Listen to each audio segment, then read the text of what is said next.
Welcome to the Stuff and Junk Show, where we share our opinions on random subjects from interesting news, social topics, pop culture, our likes and dislikes, things you've seen, heard, or read, or we did, and what we do. You know, stuff and junk. Hello, my name is Albert, and I am here at the Wondercon Anaheim 2025 with our friend Derek. Hello, all you stuff and junkers. Stuff and junkers. So, I mean, it's a really quick show, like very casual kind of thing. But as usual, I introduced Derek here, and then I'm going to segue to interviews with David Glanzer. Let's do it. And then afterwards, I have another interview with Joanie Brosas. So, we'll be right back. It is WonderCon 2025 in Anaheim. And without any surprise, I do have an interview here with David Glanzer, the Chief Communications and Strategies Officer. Unless that's changed.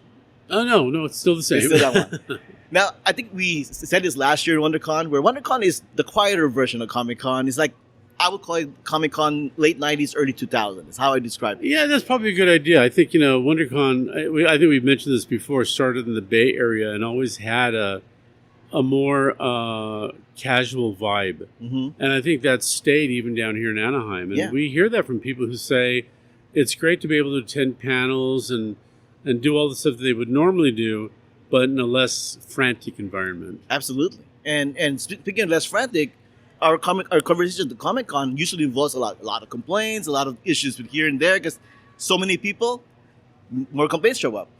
WonderCon, there isn't much. In fact, going into this interview, I was like, what am I going to talk about? Because everybody's just happy, they're just doing their business, and there isn't really much anything to talk about. So I had to really pick and choose, okay, let me look online and see if anybody's saying anything really about that.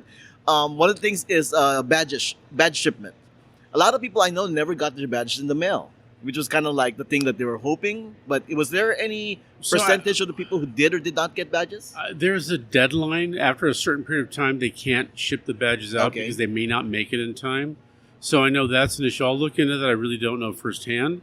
But I think that's probably a little less of an issue at Comic-Con. Right. Because I think people are so used to how it's done. Mm-hmm. But I'll definitely look into that. Yeah, I mean, it's not an issue. I have no problem showing up and just picking it up. And maybe we just need to be more clear about the deadlines and what will be. And sometimes I think, I know we had issues with international shipping too, so I'll look into that. And regarding badges, the one comment I did see is that some people were saying, let's go back to the more fancier badge kind of thing, not just a paper thing that's folded and whatnot. Any plans in the future for that kind of situation? If we can find sponsors for it, we would. The reality is there's a lot of expense into doing a badge. You have to make a badge that isn't easy to duplicate. Right. A badge that can, the heavier the badge, the more it costs to produce. If you ship those, the more it costs to ship because of the weight. There are all these different factors that I don't think people often consider. But if we can find, a sponsor who can help us defray some of that cost, then absolutely, I think we'd love to. We'd love to have really high-end badges and all that. We do what we can within budgets without having to raise ticket prices again for so much, for whatever it happens to be. Yeah, that will have to happen if you get fancier badges and whatnot. But because we live now in a culture of collectors, so many collectors, and they want to have that fancy badge to display and all that stuff. No, I get it. We get it. We understand. Yeah, I still have all my badges hanging, at my door in my office. Now, I do like the fact that there seems to be more food trucks. True or false? Have you noticed that? I think there are. That is really the Anaheim. I believe it's Convention Center along with Visit Anaheim, which is their travel and tourism authority. Right. Visit Anaheim is really great to work with. They're very supportive. I believe they're the ones who handle the food trucks that come, and it's always a great diversity out there. And this year, some of them were open on Thursday, which we didn't know. We're here working on Thursday. The show opens on Friday. And somebody was all, I don't think any of the food trucks are here, but they're setting up. Well, we're probably setting up for tomorrow. And then when we left, at the end of the day, we're like, oh, they are selling. I wish we would have known. Nice. So, and there's some good food trucks out there, yeah. Yeah, my only word for them is maybe find more tables for people to sit in. I mean, I understand there's spacing is an issue. I don't know if there's a thing that the Anaheim could cooperate with one of the local hotels, have a sign, hey, go over here if you want table to sit down on. Yeah, I don't know how it is in Anaheim either. I know Yeah. in San Diego for a period of time, especially during COVID, there was a lot of outdoor seating that needs special permits, but there was also a lot of food trucks who were able to park wherever. And the I think the issue in San Diego was a lot of businesses didn't want people from using their facilities Mhm. if they weren't buying food or stuff from their restaurant. I don't know if that's the case here. So I don't know. All the hotels have their own grab and goes and restaurants and stuff. So I don't know if there's an issue there. I really don't know. But that's something to look into as well. And I noticed here in my notes here, the other item is also not really WonderCon related, but ACC related. The fountain that was usually outside the building. Oddly enough, people love that fountain for their cosplay pictures, and online people are saying like, "Oh, it's gone! What are they doing? It's gone!" Yeah, we found out about that. The fountain has always been a really great gathering place. Mhm. It's great for photographs. I've still seen a lot of people there. I've also yeah. seen a lot of people taking pictures just all around. But yeah, that was something that was unfortunate. Also, one of the hotels is in the middle of doing a renovation, Okay. so some of their elevator banks aren't all working, and that Oh, can be a wow. little frustrating too when you have everybody coming back from the convention trying to get to the rooms. But the people at WonderCon are really pretty resilient. I think they kind of go with the flow, as it were, and they're not happy necessarily, but there's not a lot of complaining. Again, it's a very relaxed vibe. Absolutely. Has ACC given you any heads up about any possible changes to the convention? Or No, nothing that we just actually, I think we signed a 3-year agreement extension. okay, So I think we used to be year to year, or maybe every couple of years. So we signed. We'll be here for at least 3 years. okay. So yeah, they've been great to work with. Last issue. Last issue. Curious question. Over at North 200A, there's a section of seats that are screened off. Is there a reason for that? I don't know, unless they're just trying to make the room smaller. Okay. I had a panel in one of the north rooms and noticed that it was screened off as well. I think that is to create a lot of. I'm not familiar with the building here as well as I am in San Diego. A lot of buildings they call air walls. They have air walls where you can cut a room in half or in fourths or whatever. I don't know if that room has that capability, or Okay. if it does, maybe it's still too large, and I believe that's why the curtains were up. Because I had a panel for the cruise in one of those rooms, and I noticed that it was cordoned off as well. Okay. Speaking of other things that Comic Con is doing, Comic Con, I'm not sure if I pronounced it correctly, Malaga? Yeah, Malaga. Yep, Malaga. in Spain. Yeah. What can you tell me about that? So- A con that I'm never going to be able to go to. But go Well, on. you know what? So I think one of the interesting things about Malaga is it's a great city. It's right on the water. It's reminiscent of San Diego in a lot of ways because of that. They artistic. They're very, very focused on arts. But about maybe 2.5 years ago, 3 years ago, we were contacted by some people who were interested in having a convention,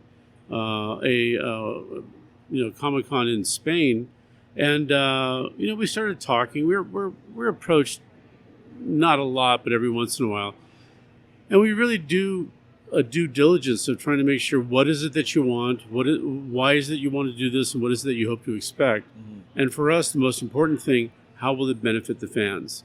And they really were prepared for our questions, and they came to San Diego and looked at how we did stuff. We went to Spain and looked at their facilities and all that.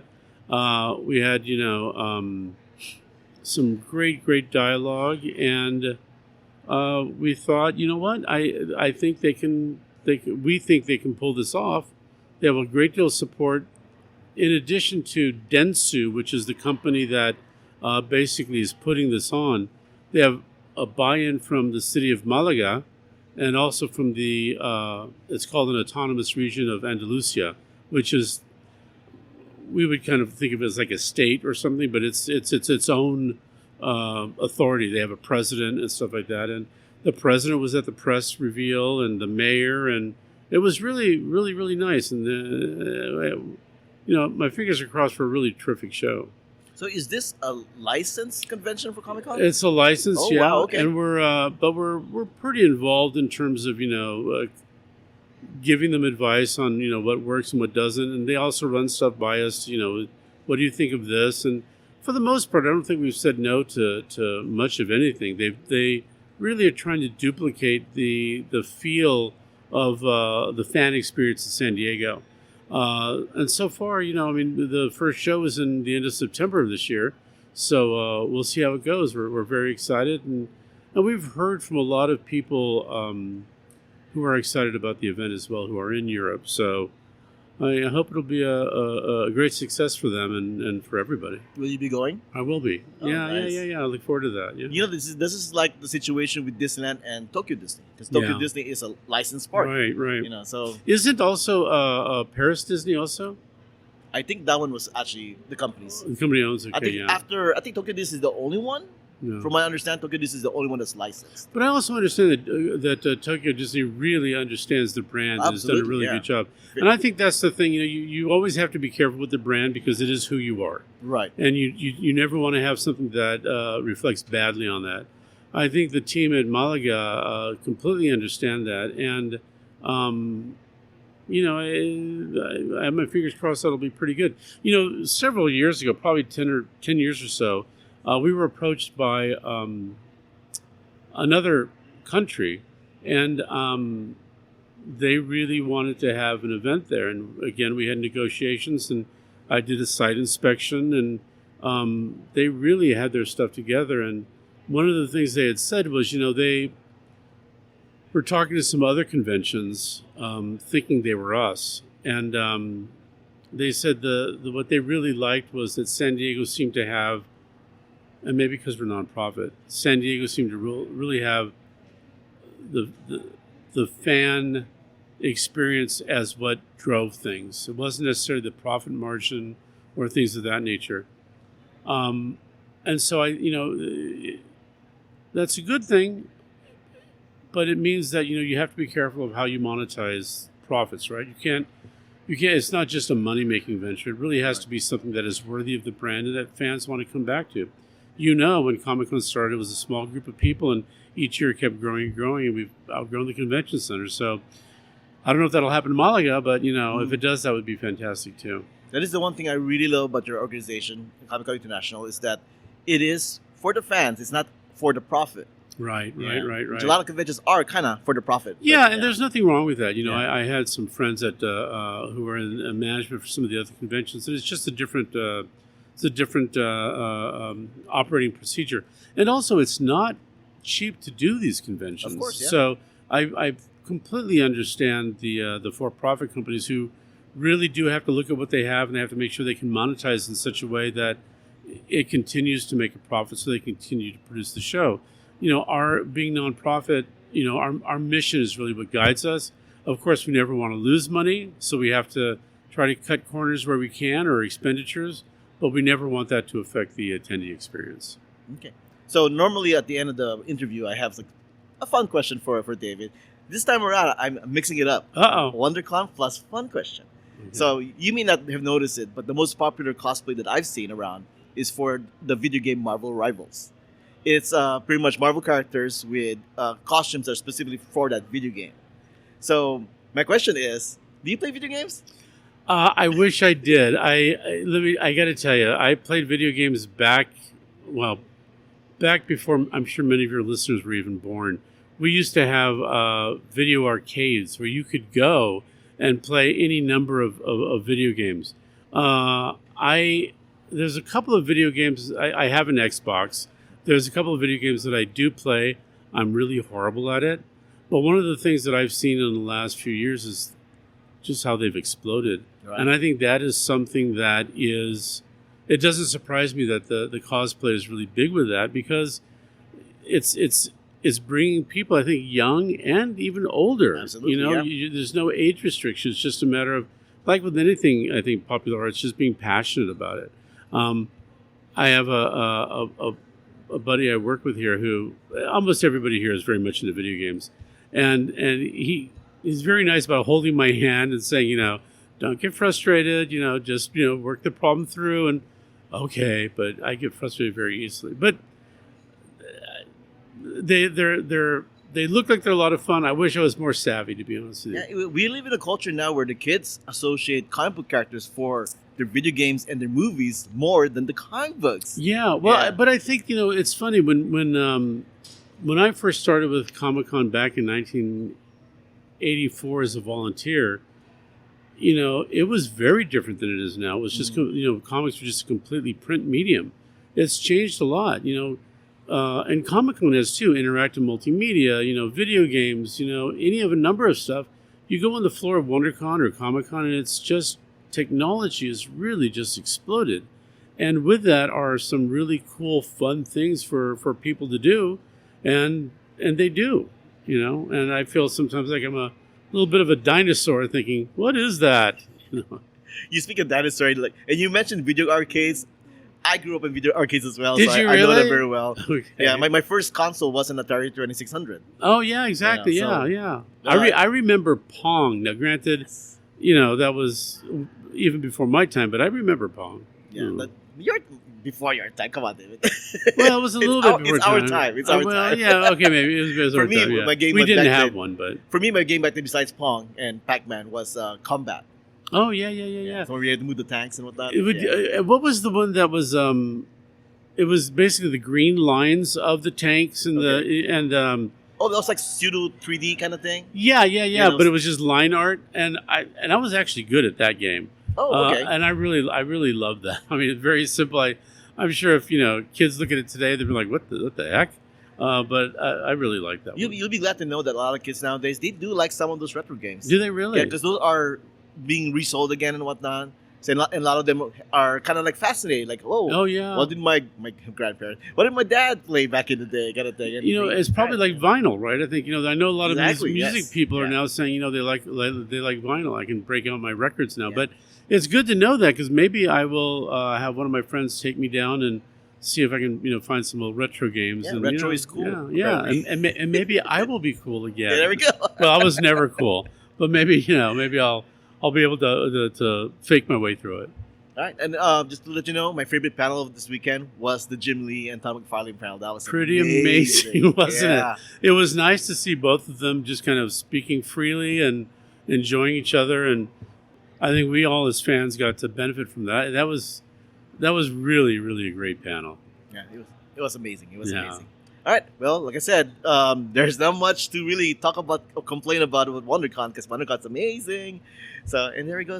There's our interview, David. Well, that's fantastic. I'm glad that there's nothing really bad to chat about, and I always know that the show is coming to an end because we always meet on the last day of the Yep. show. So, thank you again as always, and I look forward to seeing you in San Diego. Absolutely. Great, and then next year here. Yeah, let's keep this going. Absolutely. Thank you right. so much. Thank you. Okay, we're here at the floor of WonderCon 2025, and I'm here with Joanie Brosas. Hello. Hi. Joanie may not remember this, but she was actually on this podcast years and years ago. It was probably Very when quick. was that? It was before COVID. That's for sure, right? It was definitely before COVID, that's for sure. All the good times. So, welcome back. yes, thanks for having me. For you listeners who don't know, Joanie is a huge cosplay, and probably my favorite one. Oh, thank you. Not just because she's part Filipina, and that kind of helps a lot. we're a little biased. It's cool. Sometimes biasing. Is that even a word? yes, it is now. So, I have the questions themed to the cosplays you have done. okay. So on Friday you went as Rogue, and do you have a casting wish on who you would like to play as Rogue? Because Marvel is bringing them back to this big screen. Oh my goodness, that is a really great question. I honestly have no idea. There's so many. So since COVID, there hasn't been like a lot of, there's like these superstars, back in my day, we had like Julia Roberts and you had Tom Cruise and you had all these celebrities that you just knew their name. And now I feel like I don't know anybody anymore. Oh, that's fair. Like 'cause- the last person I remember being kind of like a superstar is Jennifer Lawrence. But Oh. that was and she was Mystique. yeah, exactly. She was Mystique, but I love her personality. I would like someone to capture Rogue's sexy personality, but also like Southern drawl and just really cute, but also very sexy. I think Rogue's one of the hottest X-Men. So I think one of the things here is that they're bringing Channing Tatum as Gambit. So if they're gonna have a Rogue, she's got to be kind of that age Yeah. group and whatnot, unless they're doing whatever they're going to do. Yeah, So, you know, if there's so many universes now in the crossovers, I'm like, just pick somebody good. We want big hair. Okay, I want big Southern hair. Okay. Yes, the bigger the hair, the closer to God, and I want that in there. Now, Saturday you went as Vampirella. Yes. If there was ever a Vampirella movie, a new one that's coming out, who would you want to be as a director? And they casted you. Oh my God. Oh, if they casted me, I would need a lot of acting skills injected into my veins because I don't know one thing about acting. I can do voice acting. Voice acting's a thing, but I don't know how to move my face or my body to like make cameras happy. So I'd have to learn a lot from some acting But coaches, if that is a possibility, what director would you like to work for? Oh, good golly. I have... Oof. Who directed The Monkey? I don't know who directed The Monkey, but if you've seen that movie... Is it Monkey Man or the Monkey? Oh, the monkey. Oh, yes. that guy. So I would love a horror aspect to it, but I would also like it to be campy. Because if you look at Vampirella, she's very sexy, a little bit campy. She's from an era of camp. And I think it would fit really well if you had some gore, but also made it really fun. Because you can't really take a bikini wearing vampire seriously. So let's induce some fun in there. There is truth in what you're saying there. Yeah. And today, Sunday, you're dressed as Rey. Yes, Rey. Now, I'm not sure if you're like me, but I believe in the Star Trek ideals of the future. Absolutely. But the toys of Star Wars are just too fun to play with. They are. They are. They absolutely are. Because I think they have more fun, fluffy animals. We had Tribbles, right? That's cool. But like they have so many things. Wampas and what are those called? The little cats. Oh, those ones, yes. Loft cats. Loft cats, yes. They just have, and they have Ewoks. Those aren't really animals, but like, you know, they have so many things. Wookiees, just all their species are adorable and cuddly. And then you also have really cool action figures too. You have, you know, these droids. You have stormtroopers. You have sand troopers. You have death troopers. Like, I love all the possibilities in Star Wars. It's such a huge universe, and it is. So this is my difference, right? You have Star Wars that is science fiction, but you have Star Trek that's science future. You're right. Because everything we've seen in Star Trek, most of what we've seen in Star Trek has become a reality, and that's a beautiful thing because I love Star Trek and I love the reality of Star Trek and how they treat other species, how we can kind of unify more. No matter your species, no matter your orientation, you know, there's room for you in this universe. Yeah, speaking of Star Wars and their toys, they have a theme park. We're at the Anaheim Convention Center and we're across the street from Disneyland. I'm sure you've gone to Galaxy's Edge, right? Yes. I actually have an annual pass. I don't even live here and I have an annual pass. I love Disney. So, yes, I'm always at Star Wars Land. I went for their Halloween nights. Oh, okay. Dressed as Rey, but it was like Dark Side Rey, and it was very fun. Do they allow you to be in full costume for those kind of things? Only Halloween, yeah. Only Halloween. Yeah. Oh, that's a good trip. Yeah. Otherwise, I'd probably get kicked out a lot. So. Do you have a favorite ride in Disneyland? Yes, it is Big Thunder Mountain. You have to ride in the back, you have to watch the goat, and you have to scream your lungs out because it is the most fun ride it's the wildest ride in the wilderness. It's the wildest ride in the wilderness, as they say. For me, it was Space Mountain. I say was. Space Mountain is a very close. Because I think Rise of the Resistance wins it for me. Oh my God. The room of AT-ATs, holy crap. It is such a fun ride. That one is one that's always on my list that like, if the line is short enough, let's go. We got to go. Now, going back to cosplay here, is there an anime character that you like to cosplay at in the future? I would like to play Mikasa. Which one? Mikasa from Attack on Titan. Oh, okay. She's such a badass, and she's so strong, and I really like the uniforms. The uniforms and those blades that they have, sword things, but I don't know how to travel with the blade sword things, so I've been kind of slacking on making it. Oh yeah, I think that will kind of work. The kind of costume for you. Yeah, it'd be cool and it'd be comfortable. Yeah. And last question here is, what other cons are you going to? We've got NoCo-Con, I believe it's called. It's in New York, but it's a smaller con in New York that I've never been to. But I'm trying to reach new markets of people, meet new friends in different areas. So that's one. I'm always going to be at LA Comic-Con, at least try. As long as they'll have me, I'll be there. Okay. And then I have one in Michigan as well, Motor City Comic-Con. So those are my newest cons that I'm adding to my roster. I've never been there, and I hope to meet a lot of new people. Nice. Well, there we go, folks. Joanie Brosas. Make sure to check her out on the socials and Patreon at Joanie Brosas. Yes, Thank you so much. Thank you for being on. Yeah. All right, we're back. You got 2 interviews there this time around. I haven't heard Really? it yet, so it kind of worked out. That was such great interviews. I was entertained immensely. Hopefully it worked out. But yeah. All right, so here we are, WonderCon. Derek, thoughts? Thoughts? Not as good as last year. Sorry, WonderCon, but I still had a good time. Yeah, same here. I had a great time here because it's very casual, very relaxed. The way I describe it, it is Comic-Con from like late 90s, early 2000 era kind of feel, kind of thing, you know? Yeah. A lot more cosplays, though. Oh, yeah. I mean, WonderCon is definitely, I still say this one and New York are maybe the 2 best cosplay ones. Really? Yes. That's a huge compliment for WonderCon, actually. Yeah. It's just because I thought Dragon Con had, like, it was the place for cosplay. I've never been to Dragon Con. I can only comment on what I've been to. Yeah. But just that whole, well, RIP the fountain, but the whole fountain area and the whole outside area, there's so much places for the photographers to shoot and for people to do photo shoots that I think that's what's established this as a place for cosplayers, because they not only can they come and show off themselves individually and to fans, but they also can professionally get with other photographers and do professional shoots, and I think that helps them. So I think that's one reason why I bring so many. It's just my theory. But speaking of cosplayers, the one thing I've noticed is that the most popular cosplay is Marvel Rivals. It's not just like people dressed as Marvel characters, but specifically the costumes from that game, Marvel Rivals. Which you have no idea. Right? Yeah, which I have no idea, so I just have to agree with you.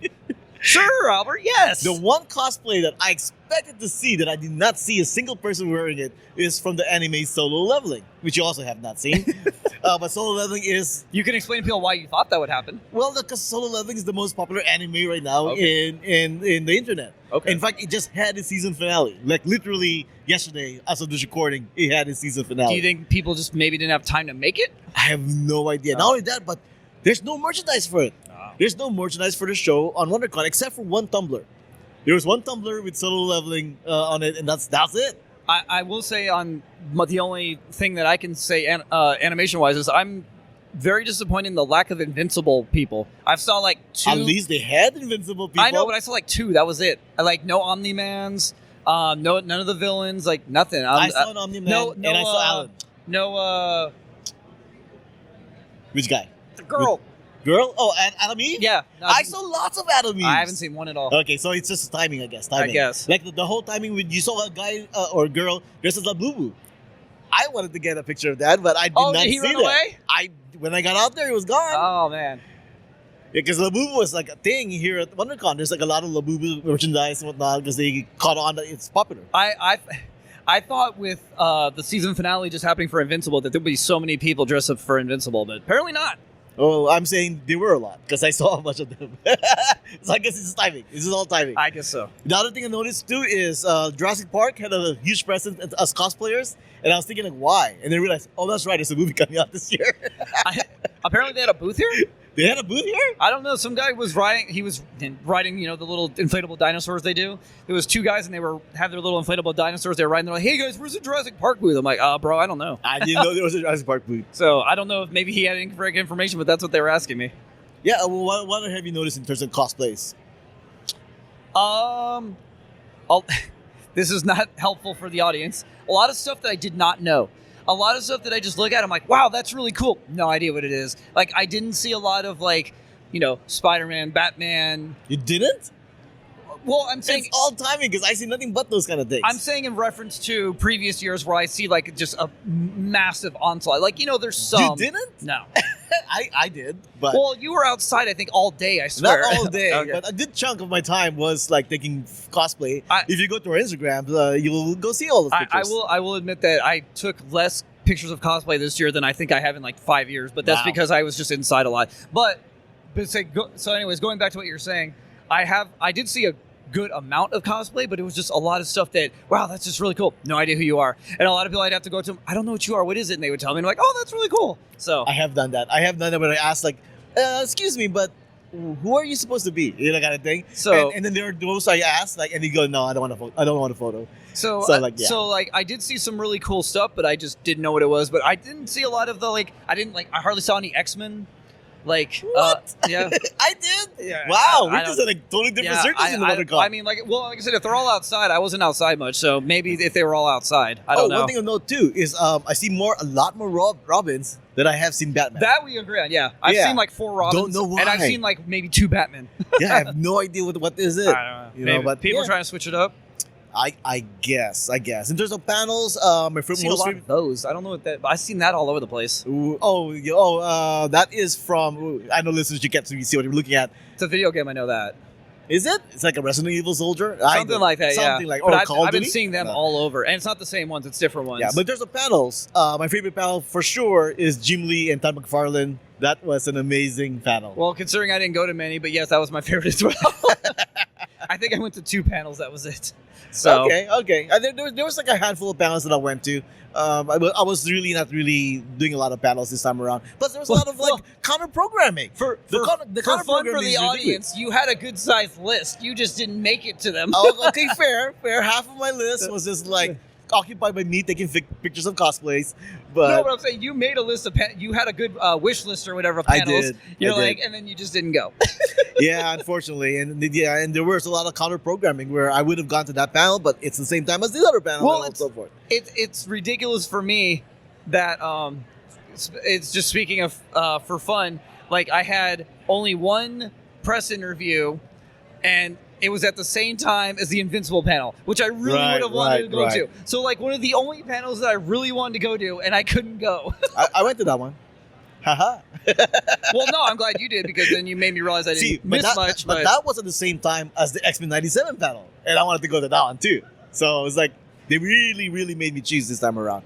But well, the good thing is you were able to go investigate and say, "Hey, Derek, you didn't miss much." I'm like, "All right, that's good." well, I mean, it was a fun experience watching those certain scenes, those really memorable scenes with a crowd. You know, there's always that kind of appeal. Did you go to the Until Dawn one? I went to the Until Dawn How one as was well. it? That was good. They showed a new clip that hasn't been shown yet, and the whole cast were fun to watch and listen to. So that was a good panel. I really liked that one too. You excited about the movie then, or? I'm more looking forward to it now than I was before. Okay. Well, hey, They did their job. They did their job exactly. Right. So we are the last day of WonderCon over here, and we're just kind of hanging out and just waiting till the show floor closes. Well, go ahead. I just realized we kept what's the word? No, I don't know. I forget the word. When you keep just talking, rambling. Anyways, we did have the Jim Lee and Tom McFarlane panelists, and then we didn't say why. So they did a really good thing of like the 2 of them being up there, and they basically told their entire biographies while they were talking to an audience. Not the entire one. Jim Lee wanted to talk about some kind of like, was it batting cage thing? Oh, those are just stories, but I'm saying I like wanted to hear those stories. I know, but I'm saying in the sense of like they both talked about how their parents didn't approve of them collecting Oh my comics, gosh, yes. how they got their start in the business, how they broke into the business. They're each individual stories how they broke into the business, and then they're starting him on X-Men and McFarlane on Spider-Man. Then how they got up to Image. Like they gave their entire basically story of their professional careers to an audience in front of us, and you get to hear their professional story, not to an interviewer, not to a podcast, to us. So it was really great for them to sit down and well, they weren't sitting; they were standing actually the whole time, like a whole hour or whatever. But like they were basically giving us their life stories to each other, and we were like the audience witnessing the story. So I loved it. It was great. I got like a couple of minutes of video for the panel, but if this panel happens to show up on YouTube, go watch it, folks. Especially if you know who they are, because there was like 5 people filming it, so it's got to be up. Hopefully, yeah. Because our friend Kenny went with us. And he's not really into comic books as much. He doesn't know who they are. Shout out to Kenny. He was not snoring though. He was not snoring. He was just asleep. Okay? Yeah, but if I don't snore, the audience won't know what I'm talking about. You can just say it happened. It's funner to snore. Yeah. So it's not for everybody. It was so entertaining to Kenny. Yeah, but for those of us who grew up in comic books and know who these people are, it was an amazing battle. Absolutely. Guys, it's okay. It was Kenny's first WonderCon. He was tired, and he loved it. By the way, he said he enjoyed it. He'll probably come back next year. That's the most important part. Is he enjoyed himself. Yeah. But yeah, and I enjoyed seeing him. Yeah, so for all in all, this is a nice WonderCon. I mean, it's not the most explosive and most viral WonderCon, I would say, and I don't think anybody will argue with that because the studios there, the presses are not as well known anymore. Going to WonderCons and conventions in general. Yeah, I'll throw my, because we're still going here. I'll throw my disappointment in the sense of like, dude, last year they had Resident Alien, which is for not to insult anyone necessarily, but it was a legitimate show on Sci-Fi and now on Netflix and stuff. It's like a legitimate show. And then they had the Strangers movie, which is, I think it was Lionsgate?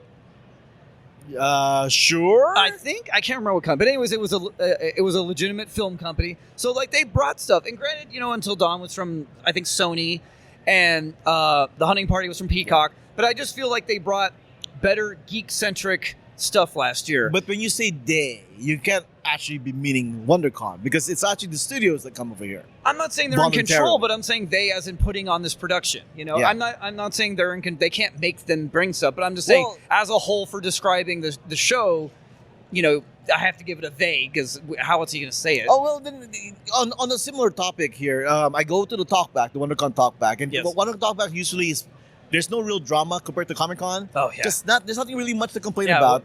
But there was talks about the fountain was down. Fountain was down. I mentioned that. Did anyone say anything? No, not for that one. But they did mention about the elevators at the Hilton. There was that one. That's what they bitched about? Well, because apparently it was not working. I know, but how are they even in control of it? Isn't that the Hilton's problem? Well, that's the thing. A lot of the complaints at Talkback had more ACC-related stuff than WonderCon-related stuff. But somebody did bring up the whole, what happened to the studios and whatnot. And they said, hey, we keep in contact with the studios. It's up to them if they want to show up or not. Yeah. It really just comes down to that. No, that's the thing. I know it's not up to them, but it's like this was one step at least above 2022, I believe it was, or 2020. The year that nothing came. They only had it's a few years after Comic.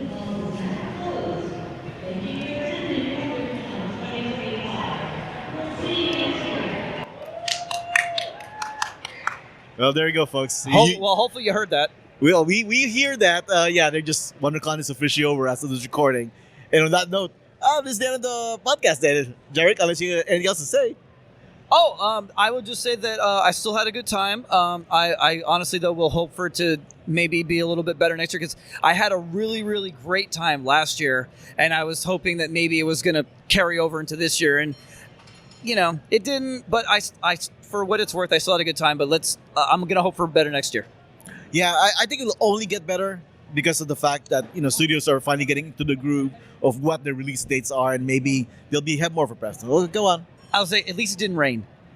Well, that was a big You say plus. that, but it drizzled this morning. Drizzle doesn't count as rain. It was raining cats, dogs, and mice last year, man. It was like a river in lake out in Anaheim last year. So yeah, at least we didn't have that. I have no idea.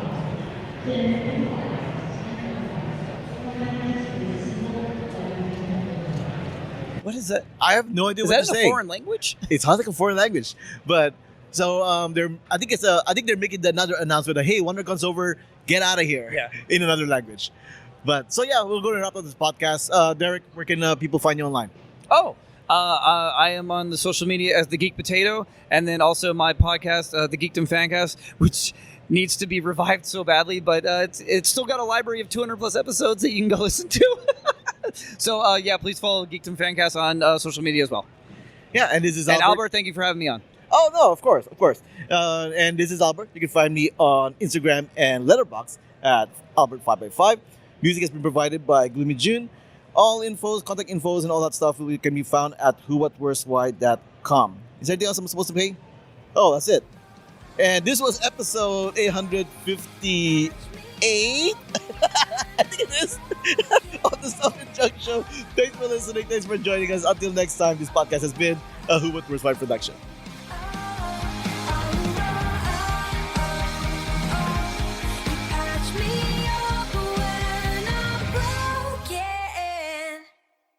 And scene.